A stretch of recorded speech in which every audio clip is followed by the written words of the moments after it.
Saïd Ali Bouanamissi, bonjour. Bonjour madame, bonjour les auditeurs et les auditrices de Kwezi. Alors, on vous a beaucoup vu pendant les élections présidentielles. Vous faisiez campagne pour Marine Le Pen, candidate pour les élections présidentielles. Et là, on vous retrouve logiquement, je dirais, candidat pour les législatives dans la Circo 2, puisque c'est chez vous, pour le Rassemblement national. Exactement. Avant de commenter, d'engager une discussion, je voudrais avoir une pensée énorme. Je suis très attristé de ce qui vient de se passer ces 2 derniers jours à Miambani. Oui. Je vais dire, on est tout à fait d'accord, on soutient le préfet, ce qui vient de se faire. Nous tous, on voulait la destruction de ces bidonvilles, la destruction de ces habitats insalubres. Ce qui est quand même regrettable, c'est que le représentant du gouvernement a joué de l'amateurisme parce qu'il savait ce qui allait se passer le soir. Les habitants ont demandé de protection dès le début en disant que ça allait être très très dur. Oui. Et rien n'a été fait, on les a abandonnés. C'est quelque chose de très très dur puisqu'on a vu ce qui s'était passé à Kungu, on a vu ce qui s'était passé à Kombani, la même chose que le soir c'était à la guérilla. En fait, hein. Exactement. Donc à Miambani, on savait déjà et rien n'a été fait, on les a abandonnés et les automobilistes qui ont payé très cher le véhicule, c'est pas normal. Je me suis déplacé pour aller voir cette population et je vous assure, j'étais presque pris à partie parce qu'ils sont là, ils disent on nous a abandonnés, même pas le maire n'est pas venu, pas d'autorité, pas d'élu, ce qui était regrettable. Il fallait juste, ils ne demandaient pas de l'argent, mais juste une écoute, une oreille, voilà, qu'on leur a... voilà. Donc, leur souffrance. Exactement. Donc moi, je voulais quand même apporter ce témoignage, que ça m'a fait très très mal. Et de ce qui vient de se passer, il faut savoir prendre les responsabilités. Et je pense que, je ne pense pas que les forces de l'ordre, que je soutiens aussi, la gendarmerie, ont eu des ordres bien précis, ont été déployés à temps, pour pouvoir sécuriser la zone continuellement durant 2 jours, 3 jours, 1 semaine, peu importe le temps que la situation se calme. Bon, bref. Revenons à des choses encore beaucoup plus sérieuses aussi. Ça, c'est sérieux. Alors, justement, oui, non, mais c'est sérieux ce qui s'est passé à Niambani. Oui. Revenons sur votre campagne. Finalement, elle n'est pas si simple, votre campagne. On vous met un peu des bâtons dans les roues. Exactement. Comme vous le savez, comme lors des présidentielles, Marine Le Pen a eu vraiment du mal à avoir les parrainages, que ce soit à Mayotte ou à l'extérieur. Ici, à Mayotte, c'est la même chose. On subit des pressions un peu partout, que ce soit ouverture de compte de campagne, que ce soit déclaration au fonctionnement de tous les jours. On se demande pourquoi, pourtant, c'est la démocratie. Mais bon, bref, Vous gérez ça ? Exactement, je gère ça et on y arrivera. J'espère que les Mahorais comprendront que leur seule issue, c'est le vote du Rassemblement national. Je voudrais aussi dire qu'il faut que les Mahorais comprennent, puisque je le sens sur le terrain, ils disent que Marine Le Pen a perdu les élections. Donc, ce n'est plus la peine d'aller voter puis aller vaquer à leurs obligations. Je dis non, il y a 2 pouvoirs. Le présidentiel, certes, c'est important, mais bon, pour nous, c'est plus important les élections législatives, puisque c'est eux qui... les députés. Exactement, les députés, c'est le pouvoir législatif qui dirige le pays, qui vote les lois. Et... comme vous le savez, la Ve République, le président est obligé pratiquement, sinon il y aura un problème de fonctionnement, de nommer un Premier ministre issu de la majorité des députés. Alors, voilà. Saïd Ali Bouanamissi, quand même, au présidentiel, dans votre circonscription, Marine Le Pen a fait d'excellents scores. On est à plus de 70% sur Kanikeli, sur Bouéni. On est à plus de 60% sur des communes comme Ouangani. Msangamouji, au second tour, quand il n'y avait plus de candidats LR, elle a également engrangé bon nombre de voix. Quand même un terrain propice pour vous. Mais il faut savoir une chose, je suis d'accord avec vous, c'est pour ça que j'appelle les électeurs à se mobiliser, à continuer ce sursaut des présidentielles pour pouvoir conclure, arriver au final à voter un député Rassemblement national, à accentuer, à porter la confiance qu'ils ont toujours portée à Marine Le Pen. Mais comme vous le savez, ces élections, c'est plus les Maoris considèrent que c'est des élections locales et non pas nationales. Et pourtant, ça, c'est national. C'est pour ça que j'appelle les Maoris et les Maoraises dans le Circo 2 à s'accentuer, à voter pour le candidat Rassemblement national qui n'était pas à l'origine déclaré, parce que Marine Le Pen est la seule à défendre les intérêts des Mahorais. C'est notre 3e député, mais très fervent, très défenseur, et qui aime cette île, Mayotte.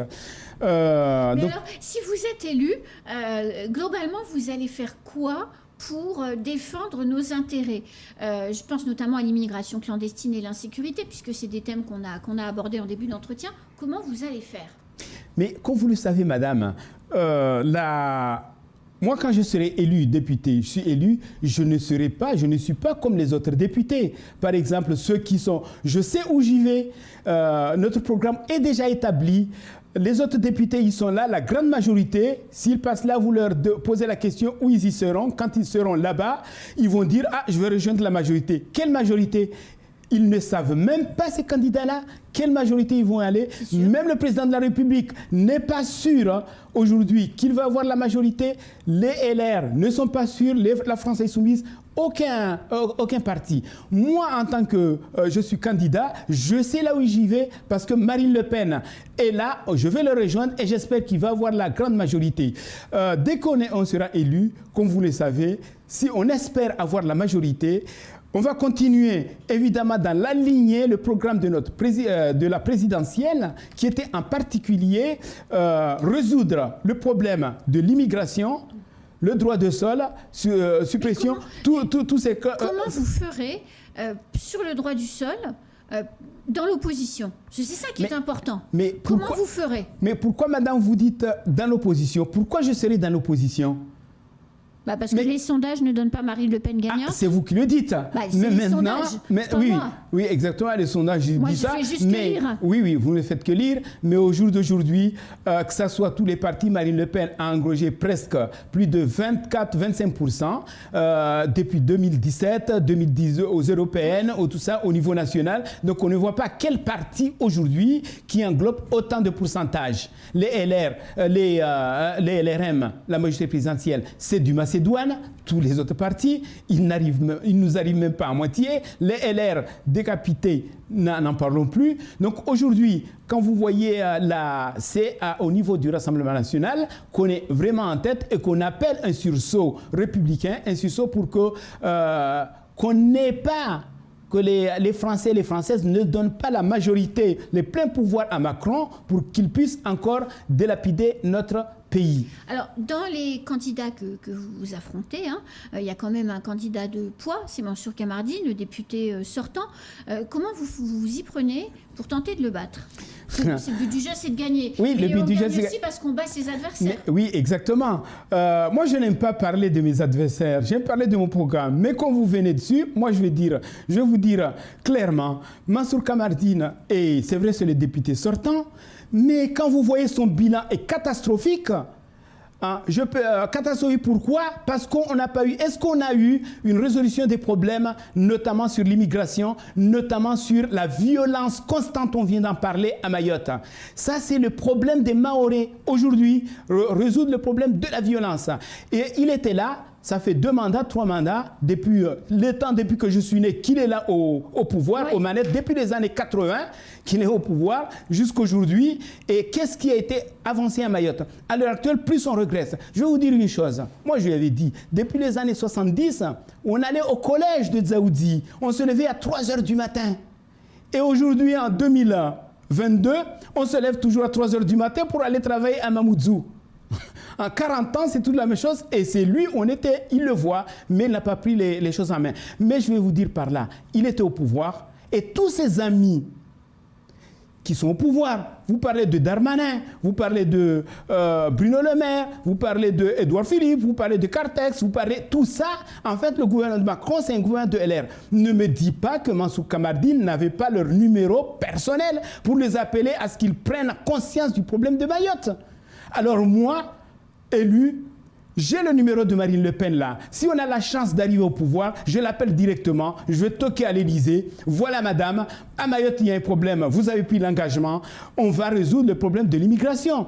Quand vous voyez les autres candidats aussi dire « je vais rejoindre la majorité présidentielle » qui ne sont pas affiliés à des partis sérieux, notamment, on a vu l'exemple de Ramlati, on a vu l'exemple de député Mabawa, on a vu tout ça. Tous ces gens-là, ils y vont pour aller se faire une place. Mais une place où ils ne sont pas connus, où ils n'ont rien travaillé pour ça. Comment ils peuvent avoir leur place pour défendre les intérêts de Mayotte? Alors, les élections législatives, c'est très important. Il faut des candidats sérieux qui ont des ancrages, qui ont des connaissances, qui ont des soutiens. Surtout ça, c'est beaucoup, très important.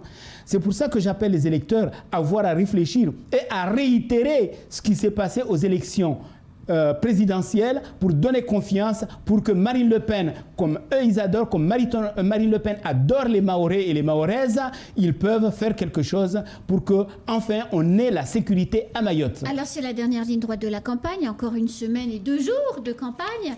Quel est votre prochain rendez-vous si par exemple, en vous écoutant là ce matin, nos téléspectateurs de la Circo 2 se disent « Ah mais bon sang, c'est bien sûr, je vais voter pour lui », où est-ce qu'ils peuvent vous trouver dans les prochains jours? On est tous les jours, hier soir, on était côté Mirereni, chez Timkoura, Chirongi, avec notre caravane, en train d'appeler, en train d'expliquer les Mahorais et les Mahoraises que le vote utile, le vote pour sauver Mayotte, puisqu'on a perdu Mayotte, c'est le vote Rassemblement National. Ce dimanche, le dimanche là qui arrive, on appelle tous les Mahorais aussi de la Circo 2 à venir nous rejoindre à Mzouazia où on fait notre meeting, où on fait notre investiture. On appelle les gens, c'est ce dimanche là et le rendez-vous est donné à partir de 15h à Mzouazia. Mzouazia, vous avez choisi cette commune par rapport au score engrangé régulièrement par le Rassemblement National ? Non, pas du tout. C'est qu'à Mzouazia, moi j'ai trouvé ma suppléante en la femme de Afida Tim Kadara, qui est une femme exceptionnelle, qui est une femme quand même vous peut-être vous ne l'avez pas reçue ici, mais une ancienne conseillère départementale. Bon, c'est vrai qu'elle a été un peu absente pour des raisons personnelles, pour des raisons de santé, mais ça c'est un problème. Il faut que la population du Sud, j'espère qu'ils ont compris, puisqu'on n'abandonne pas un mandat comme ça, c'est pour des raisons bien précises, mais c'est une femme travailleuse, c'est une femme engagée et c'est une femme très intelligente par rapport au dossier. Et là, en tant que suppléante, elle sera à mes côtés pour pouvoir amener plus haut les problèmes des Mahorais. Et puis, je vais profiter pour ce dimanche, on sera à Mzouazia. Le vendredi 10, aussi, on sera à Sada, en train aussi de présenter nos programmes à Sada. Et là, on appelle aussi les électeurs de tout le secteur Circo-Sud aussi de venir nous rejoindre, de venir poser les questions à ce que leurs revendications puissent être amenées beaucoup plus haut. Alors, c'est déjà la fin de ce temps de parole, Saïd Ali Bouana Amissi. Je vous souhaite écoutez, une bonne campagne. On ne peut pas vous souhaiter autre chose que beaucoup de personnes viennent écouter vos meetings et que vous arriviez à convaincre.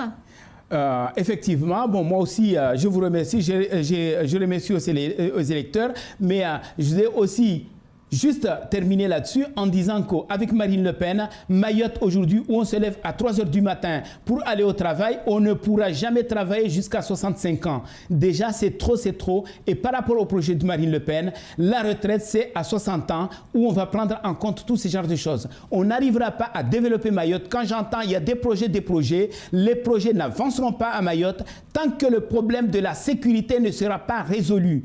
Et le problème de la sécurité, le gouvernement passé n'a rien fait pour ça et ne fera rien ces 5 prochaines années. C'est qu'il est temps qu'on change de gouvernement en votant massivement les députés représentés par le Rassemblement National.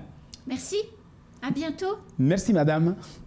C'est la fin de ce temps de parole. Et bien, tout de suite, je vous propose qu'on poursuive notre matinale.